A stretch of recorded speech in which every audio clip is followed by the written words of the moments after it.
Son la 1:31 de la tarde y tal cual se los habíamos anunciado, estamos en comunicación con el señor Federico Arnillas, el expresidente de la Mesa de Concertación para la Lucha contra la Pobreza, que por supuesto siguen de cerca la evolución de la pobreza en nuestro país, la cantidad de personas que logran salir de la pobreza, la cantidad de personas que todavía falta que superen esta situación y obviamente también en situaciones como esta tienen que revisar cuánto de lo avanzado se va a retroceder. Las proyecciones del Banco Mundial son bastante desalentadoras. 115 millones de personas podrían caer en pobreza extrema. Federico, ¿cómo estás? Muy buenas tardes. Gracias por acompañarnos.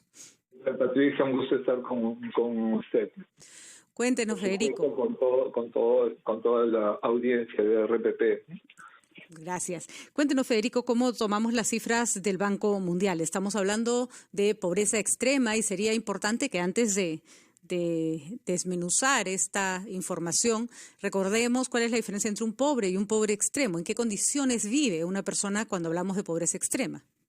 La definición internacional que se usa para pobreza extrema tiene que ver con el hecho de que las personas no pueden cubrir las necesidades alimentarias. Estamos hablando de un indicador de pobreza monetaria que refleja el costo, digamos, del consumo de un hogar cuando este no cubre estas necesidades de ingesta de alimentos, ¿no? Estamos hablando entonces de la situación del deterioro físico, ya no solamente de otras carencias, sino del deterioro de la propia seguridad física de la persona, ¿no? Estamos hablando de hambre, para decirlo de la manera más directa, cruda, ¿no? De hambre, y estamos hablando además de la incapacidad de desarrollo a futuro, ¿no es cierto? Porque la mala alimentación, la falta de condiciones mínimas hipotecan el futuro de una persona a largo plazo.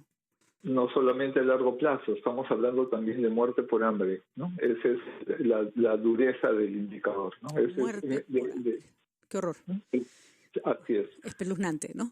Uno se le pone la piel de gallina. Bueno, dice el Banco Mundial ha sostenido que 115 millones de personas podrían caer en pobreza extrema este año. Obviamente está relacionado a la pandemia que estamos viviendo, que ha obligado a muchísima gente a perder sus empleos o a perder sus formas más elementales de subsistencia. ¿Cómo estamos enfrentando el problema acá? Porque sabemos que mucha gente salió de la pobreza, pero que esa salida no era sostenible y que va a volver a ese escenario. ¿Estamos preparados para poder, desde el Estado, de alguna manera, soportar o darle soporte, para decirlo de mejor forma, a esta población tan vulnerable? Quizás lo primero que hay que decir es que de todas maneras hemos tenido pobreza extrema antes de la pandemia. O sea, los datos disponibles para el caso del año pasado, el año 2019, nos daban que en términos del país, ¿no?, la pobreza extrema afectaba al orden del 2 al 3% de la población. Entonces, esa era la vigencia, digamos, del problema en el país como pobreza extrema. Y la verdad es que da cuenta de problemas estructurales en el país, porque el costo de cerrar monetariamente, hablando, digamos, la pobreza en soles, digamos, del 2019 era más o menos 1.700 o 1.800 millones de soles. O sea, es una situación que, digamos, es el grito de la injusticia, ¿no es cierto? De ahí la necesidad de trabajar por hambre cero en el país, que es el compromiso del Acuerdo Nacional, ¿no? Y si esta situación ya existía, ¿tenemos números de cuánto se calcula que puede afectarse o cuánto puede incrementarse la pobreza extrema en nuestro país?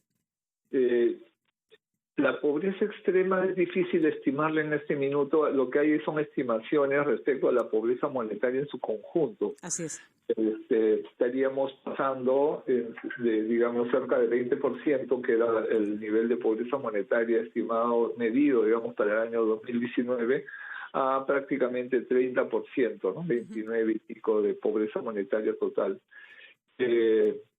Entonces, digamos, si el 10% de ese 30%, ¿no?, estuviera en pobreza extrema, estamos hablando de 3% de peruanos y peruanas. O sea, sí habría un incremento, pero que podemos suponer mayor. Quisiera combinar eso con un segundo tema. Sí. Cuando hablamos de hambre, una pregunta clave en un país como el nuestro, que además es exportador de alimentos, etcétera, ¿no? Lo que nos lleva es a preguntarnos cómo está planteada la seguridad alimentaria en el país, ¿no? Y cuando hablamos de seguridad alimentaria hablamos de tres criterios. Uno primero es la disponibilidad, el segundo acceso y el tercero uso de alimentos, ¿no? Uh-huh. Cuando hablamos de pobreza extrema estamos hablando de un grupo de población que no está teniendo acceso a alimentos en cantidad y calidad suficiente para cubrir ese nivel de necesidad. Pero la inseguridad alimentaria incluye riesgos de disponibilidad, por ejemplo, y creo que eso es parte de los impactos que la pandemia ha tenido en términos de las actividades agropecuarias, no porque estas hayan estado suspendidas, sino porque otras condiciones que son claves para que la actividad agropecuaria funcione no se han estado dando, ¿no? De hecho, hay una alerta de inseguridad alimentaria para el próximo año, ¿no? Que podría complicar la situación alimentaria nacional. El 70% de nuestros alimentos proceden de la agricultura familiar, que es el sector especialmente vulnerable, ¿no? Es el sector donde hay más pobreza en el país, ¿no? Uh-huh. ¿Y desde el Estado, qué se puede hacer? Porque la generación de empleo va a demorar, no va a llegar a todos a la misma vez, va a haber una población a la que se va a tener que asistir. Los programas sociales tendrían que incrementarse, aumentar su presupuesto. ¿Cómo se va a lograr llegar a los nuevos, a las nuevas personas que necesitan de esta ayuda? Pienso, por ejemplo, que mientras los niños no vayan al colegio, el programa Jaliwarma, que era tan importante para justamente el cuidado de su alimentación, no está funcionando. Entonces, ¿cómo vamos a suplir todo eso? Quizás una corrección, Patricia, porque sí se están haciendo varias de las cosas que tú estás planteando, ¿no? Ya. Ojo por Jaliwarma, ¿no? Si bien Jaliwarma los chicos no están yendo a la escuela, Jaliwarma sí está haciendo entrega de alimentos a los hogares con niños en edad escolar de las escuelas públicas.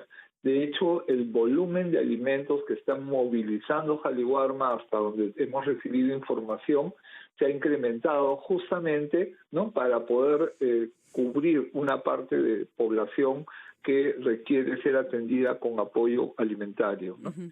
Más bien ahí lo que hay que discutir es cómo podemos mejorar ese proceso de tal manera que se use también, ver la posibilidad de incorporar productos, digamos, frescos, por así decirlo, ¿no?, que se incorporen a la canasta de abastecimiento para tener una dieta balanceada, ¿no? Uh-huh.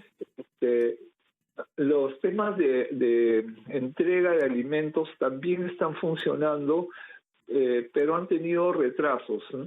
Entonces, allí el tema y eso se evidencia en las ollas comunes que se han formado, digamos, en diversas zonas de las ciudades principalmente. Un siguiente punto clave es el de garantizar la producción del próximo año. La cosecha de este año en general ha sido buena, pero se ha tenido problemas para el levantamiento de la cosecha, para llegar a los mercados, ¿no? El costo de la mano de obra, los problemas de circulación vehicular, etcétera, han dificultado ese proceso y se requiere hoy día apoyo económico para la siguiente cosecha, ¿no?, de la que va a depender la seguridad alimentaria del próximo año. Entonces, ahí hay un grupo de medidas.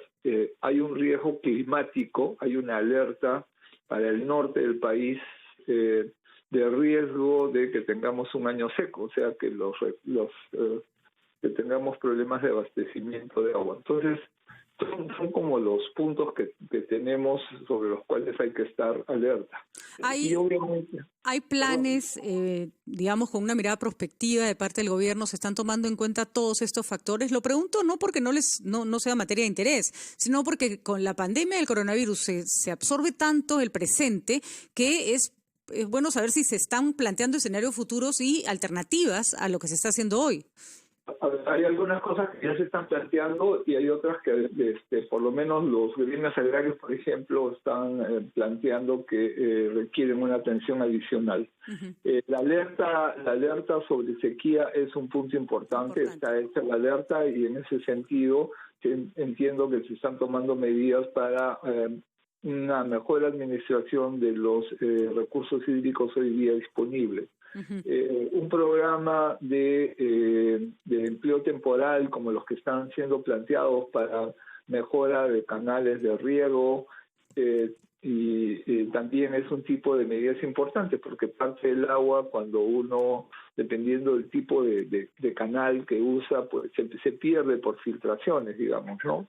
Entonces permite un mejor aprovechamiento del recurso hídrico. Un tema ahí, quizás no de corto plazo, pero sí de mediano plazo, es mejorar la cosecha de agua, como dicen nuestros productores de las zonas rurales, ¿no es cierto? Mejorar cosecha de agua y tecnificar riego, ¿no? De la mano de esa cosecha de agua, para que justamente en un contexto que además no va a ser solo coyuntural, ¿no? Que es el de estrés hídrico, claro que sí, ¿no? Va a ser muy muy importante que tengamos esa capacidad de recoger el agua de lluvia cuando ésta llegue y de poderla aprovechar óptimamente, ¿no? Pues, es que hasta duele, Federico, cuando uno está, por ejemplo, en la sierra y la agarra de época de lluvias, que llueve pero a cántaros, y después a los meses está la gente desesperada porque está en época de sequía. Entonces uno dice, ¿qué pasó con toda esa agua? ¿No es cierto? ¿Por qué no se pudo retener? Pero justamente porque nos faltan proyectos de esta naturaleza, ¿no? Y además una cosa que uno, digamos, parte del caudal de agua que ha vivido ciudades, la costa en general, Lima en particular, han sido los nevados y también duele cuando uno va a la sierra y lo que vio de chico como nevados hoy día es piedra viva, ¿no es cierto? La cordillera la cordillera blanca cada vez es menos blanca, es una tristeza realmente. Así es, yo lo que digo es el tanque de agua, digamos, de esa casa grande que es la ciudad de Lima se ha secado y no lo vemos, ¿no? O sea, increíble. Muy bien, Federico. Muchísimas gracias. Muchísimas cosas que hacer que al final repercuten en la vida de las personas. Asegurar entonces la alimentación, que haya los recursos alimentarios necesarios, asegurar el agua para las cosechas, pueden también hacer que las personas que tanto han luchado por salir de la pobreza en nuestro país no la pasen tan mal. Son las 1:44 minutos. Gracias, Federico. Y es un gasto que si hacemos hoy día, además genera empleo, ¿no es cierto? Así es, y dura para siempre, ¿no? Y dura para siempre. Muchísimas gracias, Federico, por la conversación y esperemos que las cosas mejoren. Vamos a ir a una pequeña pausa y volvemos.